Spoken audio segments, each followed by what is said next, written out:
लाडक्या बहिणींसाठी अखेरीस आनंदाची बातमी असणार आहे। आपण वारंवार सांगत होतो की लाडक्या बहिणींना ई-केवायसी करण्याकरता मुदतवाढ मिळणार।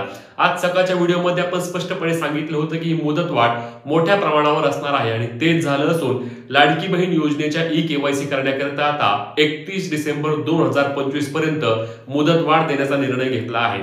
याबाबतची माहिती आपल्या महिला व बाल विकास मंत्र्यांनी फेसबुक पोस्टच्या माध्यमातून दिली आहे। आणि एवढेच नाही तर ज्या महिलांना पती नाहीयेत, वडील नाहीयेत, घटस्फोट झाला आहे अशा महिलांसाठी आता वेबसाईटवर नवीन पर्याय देखील उपलब्ध झाला असून त्या पद्धतीने त्यांची ई-केवायसी प्रक्रिया देखील पूर्ण होणार असल्याची माहिती दिली आहे। आता ही ई-केवायसी कशी होणार, ज्यांना पती नाहीयेत, वडील नाहीयेत, त्याबाबत देखील आपण उद्या अथवा परवा जेव्हा वेबसाईट चालू होईल, व्यवस्थितपणे OTP यायला येतील तेव्हा आपण त्या संदर्भातील व्हिडिओ देखील आपल्या चॅनलवरती आणणार आहे। परंतु आपण वारंवार एक गोष्ट सांगितली होती की ई-केवायसी करण्याकरता घाई करू नका, मुदतवाढ नक्कीच मिळणार आहे।